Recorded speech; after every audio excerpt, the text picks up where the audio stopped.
பர்ஸ காணோண்டி. என்னது பர்ஸ காணுமா? அக்கா யோ பர்ஸ காணுமா? பர்ஸ காணுமா? எங்கடி வச்ச? இதுலதான். என்னம்மா பர்ஸ காணாமா? ஆமாங்க. வீட்ல இருந்து வரச்ச நிச்சயமா கொண்டு வந்தீங்க? இருந்துச்சுங்க. இங்க வரதுக்கு முன்னாடி வேற எங்கேயாவது போனீங்களா? நேரா இங்க தாங்க வரேன். ஓ, நல்லா தேடி பாருங்க. எக்ஸ்கியூஸ் மீ, பர்ஸ் திருடுறது வேற யாரும் இல்ல. கூட்டத்துல நல்லவா மாதிரி பேசிட்டு இருக்காளா அவளே தான். அது எப்படி அவ்வளவு உறுதியா சொல்றீங்க? போன வாரம் ஒரு திருட்டு கேஸ்ல புடிச்சு கொடுத்தேன். ஐசி, அப்ப போலீஸ்க்கு போன் பண்ணுங்க. இந்தாமா, இங்க வாமா. போங்க, உங்களதான். அவங்களே இல்ல, ஒன்னதா. என்னையா? ஆமா. எதுக்கு? அந்த பர்ஸை நீதானே திருடுன? What do you mean? நீங்க என்ன விளையாடுறீங்களா? நான் யாருன்னு உங்களுக்கு தெரியுமா? உன்னை பத்தி எல்லாம் எங்களுக்கு தெரியும். சார் தான் எல்லாத்தையும் சொன்னாரு. சார், நீங்களா? நீங்க என்ன தப்பா புரிஞ்சிருக்கீங்க. அன்னைக்கு திருடியா நடிச்சேன். நீ இப்பதான் நடிக்கிற மாதிரி தெரியுது. கட்னா மரியாதையா பர்ஸ் கொடு. நான் சொல்லுங்க. அங்க என்ன கலாட்டா? வாங்க வினோத், இந்த பொண்ணு கொஞ்சம் வாங்களே, வந்து சொல்லுங்களே இவர்கிட்ட. உங்களை பத்தி தானே சொல்றேன். உள்ள போய் நல்லா தேடி பாருங்க. அந்த பர்ஸ தொலைச்ச அம்மா கிட்ட ஒரு கம்ப்ளைண்ட் எழுதி வாங்கிக்கோ. சரி sir. He is Chandru, great artist. She is Annam, press reporter. என் கூட காலேஜில் ஒண்ணா படிச்சவங்க. Excuse me.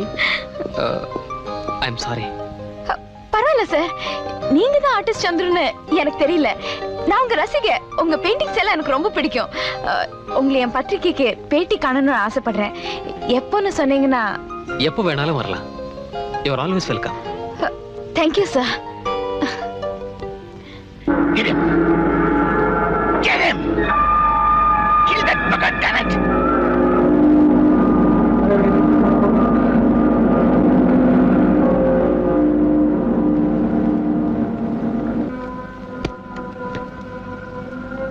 அம்மா, உங்களை பார்க்க யாரோ வந்திருக்காங்க.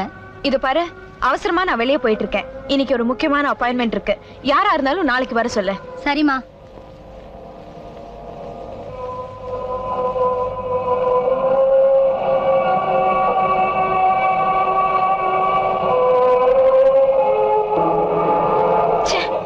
எப்ப பார்த்தாலும் வெட்டும் குத்தும் தான். வேற நல்ல படமே கிடைக்காதா? டாடி, நான் போயிட்டு வரேன். முக்கியமான என்கேஜ்மெண்ட் என்னன்னு நான் தெரிஞ்சுக்கலாமா? சந்துருங்கிற ஒரு பெரிய ஆர்டிஸ்ட இன்டர்வியூ பண்ண போறேன். ஆர்டிஸ்ட் சந்துருவா? அந்த ஆள் சரியான சிடுமூஞ்சியாச்சே. அவர் உங்களுக்கு தெரியுமா? பார்த்தது இல்ல, கேள்விப்பட்டிருக்கேன். Really is a great artist. ஆனா ரொம்ப கர்வம் பிடிச்சவன்னு சொல்லுவாங்க. Is it? கேர்ஃபுல்லா நடந்துக்கமா. புதுமையா கேள்வி கேட்கறேன்னு அவனுக்கு கோவம் வர முடியாது. அதையும் கேட்றாத, அடிச்சிட போறான். அடிச்சா நான் திருப்பி அடிப்பேன். நான் ரிட்டையர்ட் மிலிட்டரி ஆபீசர் கர்னல் கோபிநாத்தோட மகன். ஞாபகம் வச்சுக்கோங்க mister Gopinath. Okay madam. Bye daddy. By.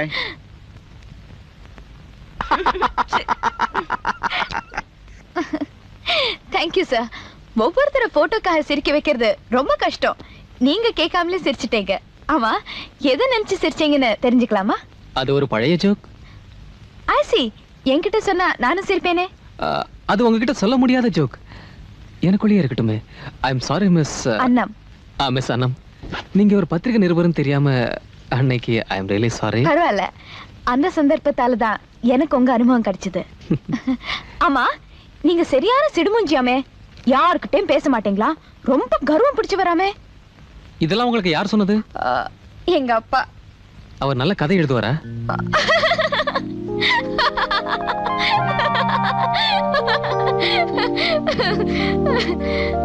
இந்த மாதிரி சிரிப்பு பார்த்து ரொம்ப நாள் ஆச்சு. நீங்க அழகா சிரிக்கிறீங்க. தேங்க்யூ. ஏன் சார், உங்க வீட்டுக்கு ஒரு பத்திரிகை நிருபர் வந்தா காஃபி, டீ, கூல் ட்ரிங்க் எதுவுமே கொடுக்க மாட்டீங்களா? ஓ, ஐ அம் சாரி. ஒரு நிமிஷம் இருங்க, வாங்கிட்டு வர சொல்றேன். வாங்கிட்டு வரமா? ஆமா, இந்த வீட்ல நானும் தோட்டக்காரனும் தான் இருக்கும். எதுவா இருந்தாலும் வெளியில இருந்தா வாங்கிட்டு வரணும். அப்பனா எனக்கு ஒண்ணும் வேண்டாம். பேட்டி ஆரம்பிக்கலாமா?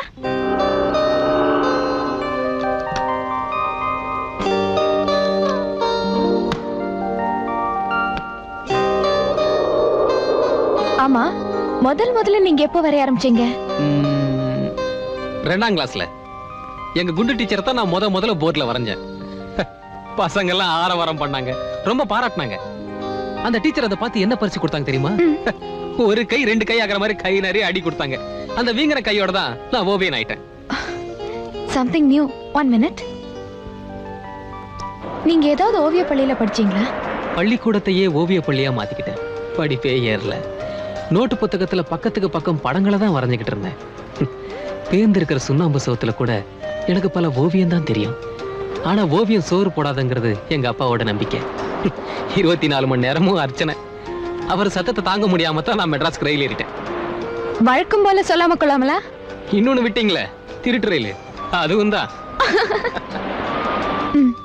அப்புறம் என்ன நடந்தது? என்னென்னமோ நடந்தது. இல்ல, எத்தனையோ கனவுகளோட மெட்ராஸ் வந்திருப்பீங்க. ஆனா வந்தோடனே எல்லாமே பழிச்சுதா? அப்படி சொல்லிட முடியாது.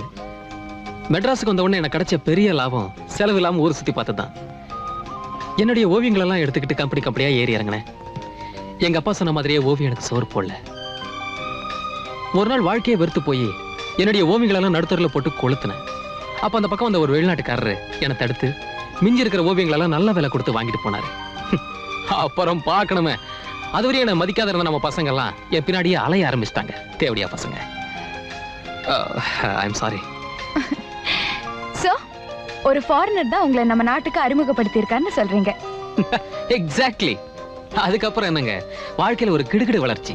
நான் படிக்கட்டுல ஏறி வரல, லிப்ட்லயே வந்துட்டேன். பணம், பேர், புகழ் எல்லாமே வந்தது. வழக்கம் போல அதோட பல நண்பர்கள், பல விதமான கெட்ட பழக்கங்கள், அது இது எக்ஸெட்ரா எக்ஸெட்ரா. பொதுவா படம் வரையறதுக்கு எது உங்களுக்கு தூண்டுதலா இருக்கும்? எதுவா இருந்தாலும் என் இதயத்தை தொடணும், அப்பதான் என்னால வரைய முடியும்.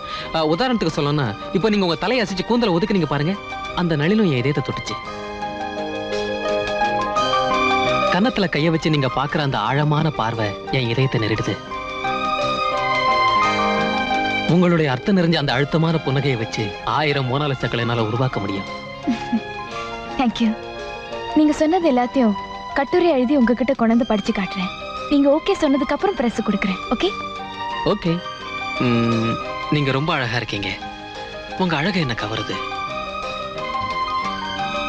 இந்த மாதிரி சிரிப்பு பார்த்து ரொம்ப நாளாச்சு. நீங்க அழகா சிரிக்கிறீங்க. அழகாக சிரித்தது அந்த நிலவு, அதுதான் இதுவோ, அனலாக கொதித்தது இந்த மனது, இதுதான் வயதோ, மழைக்காலத்தில் நிழல் மேகங்கள், மலையோரத்தில் சிறு தூறல்கள், இளவேனிற் காலம் ஆரம்பம்.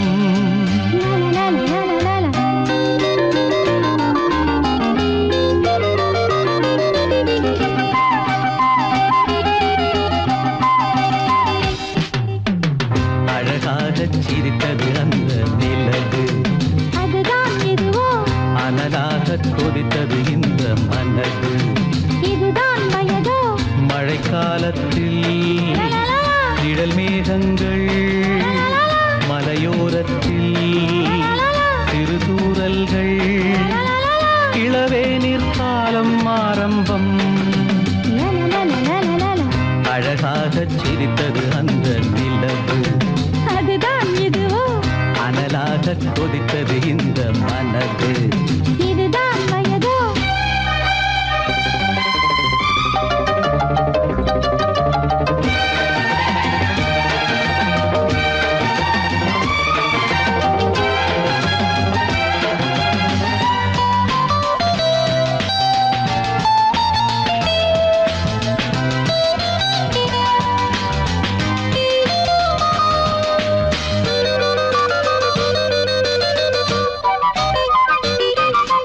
நதியே நீராடத்தான் உன்னை அழைத்தேன், பூவே நான் சூடத்தான் நாள் பார்த்தேன். நானாகத்தான் பார்த்து கிடந்தேன், காற்றே உன்னை பார்த்ததும் கை சேர்த்தேன். மானே உன்னழகினில் நானே ஓவியம் வரைந்தேனே கஞ்சாடை சொல்ல.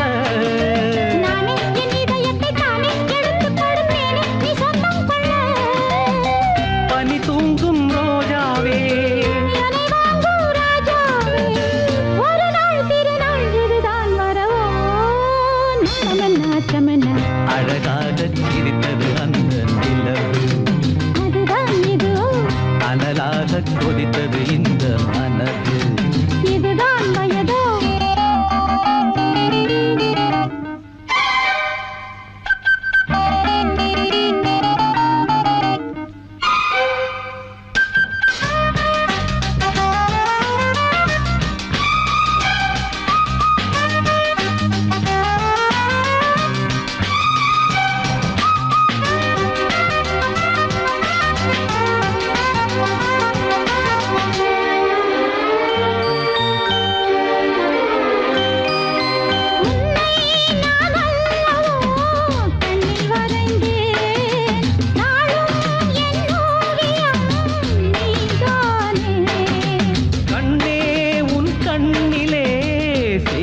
பிடித்தேன் காதல் போராட்டமே நான் பார்த்தேன் மோகம் பொங்கி வரும் வேகம் கொண்டதொரு தாகம் நம் பெண்ணல்லவோ.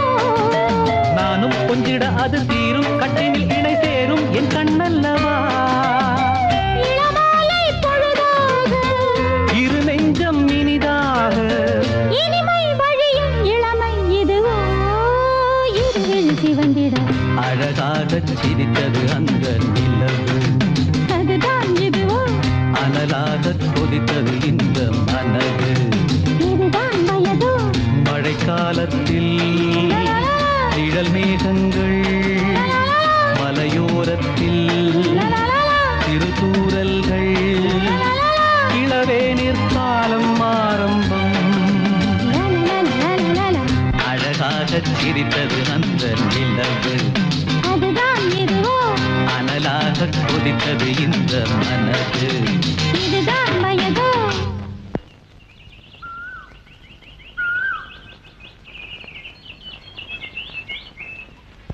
என் நிலைமை இப்படி ஆகி போச்சே. இவ்வளவு பெரிய மெட்ராஸ்ல என்ன தெரு தெருவா அலைய விட்டானுங்களே. போலீஸ் எங்கெல்லாம் தேடுதோ கையில காசும் இல்ல, வேலையும் கிடைக்கல. கிடைச்சாலும் வெள்ளை அடிக்கிற வேலையில மட்டும் சேரக்கூடாது. சேர்ந்தா கண்டுபிடிச்சுவாங்க. யாரா குறுமுட்டு டிரைவரா இருக்கிற? ஏயா அறிவு இருக்கா உனக்கு? யாருக்கு இல்ல? ரோட்ல ஓரமா வரக்கூடாது சார் என்ன தெரியல? அரே மயில்சாமி, எங்கப்பா மெட்ராஸ் பக்கம்? ஊர்ல வறட்சி தாங்க முடியல, வேலை தேடி வந்துட்டேன். அது சரி, இப்ப என்ன தொழில் செஞ்சுட்டு இருக்க?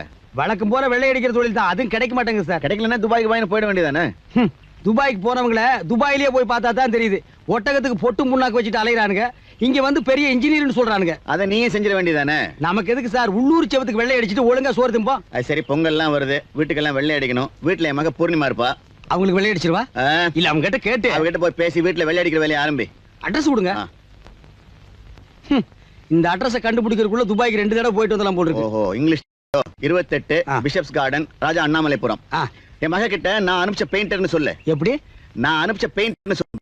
நான் பெயிண்டர். ஆ, நான் பெயிண்டரே தான். இனிமே நம்ம பெயிண்டர் தான். கார் ஓட்டுறானா புல்டோஸ் ஓட்டுறானா இவன்? அம்மா அம்மா யாருங்க? வணக்கங்க. வணக்கம். வழியில அப்பாவை பார்த்தேன். வீட்டுல பொண்ணு இருக்கு, போய் பாருன்னு சொன்னாரு. இந்த பெயிண்ட் பெயிண்டிங்கா? என்ன பாக்குறதுக்கு சந்துருன்னு ஒரு ஓவியர் வருவாரு. ஹிஸ் a great artist, பெரிய மேதை. பாக்குறதுக்கு அப்படி இப்படி இருக்காரேன்னு கண்ணா பின்னான்னு பேசி அமிச்சிடாதே. நல்லபடியா கவனிக்கணும். ஓகே? வாங்க உள்ள வாங்க.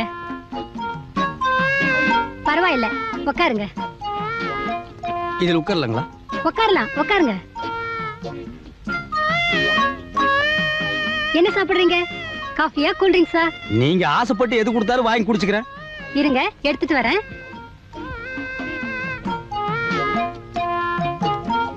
டேய் மயில்சாமி, உன் வாழ்க்கையில எவ்வளவு ஒன்னு உட்கார வச்சு டீயாவது கொடுத்துருக்காளடா.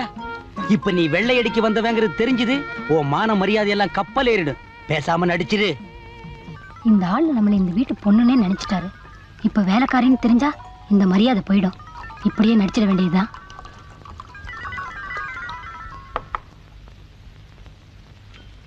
சாப்பிடுங்க. நான் உங்க ரசிகை. சுண்ணாம்பு அடிக்கிறது என்ன ரசிப்பு வேண்டியிருக்கு? தில்லானா மோகனாம்பாளை விட அதிகமா நேசிக்கிறாளே. என்ன யோசிக்கிறீங்க?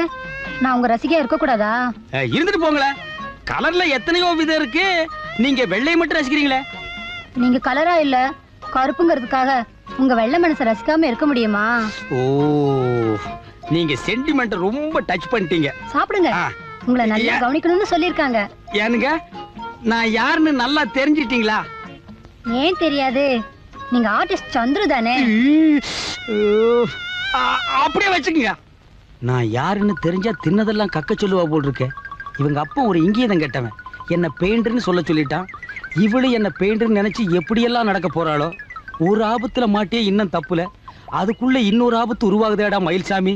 சில சமயம் எனக்கு ராத்திரில தூக்கமே வருதில்ல. உங்க பெயிண்டிங்ஸ் ஒவ்வொன்றையும் எடுத்து பார்த்துக்கிட்டே இருப்பேன். போலீஸ்காரன் என் போட்டோ வச்சு தேடிட்டு இருக்கான். இவ என் பெயிண்டிங் வச்சு பார்த்துட்டு இருக்காளா? அது சரி, உங்களுக்கு இந்த எல்லோராவ தெரியுமா? தெரியாதுங்க. அஜந்தா பாக்குதானே? பாக்கெட் 10 பைசா. அட ஞான சூன்யம். நான் சொல்றது ஓவியம். தெரியாதுங்க. அட இந்த சித்தன்ன வாசல்.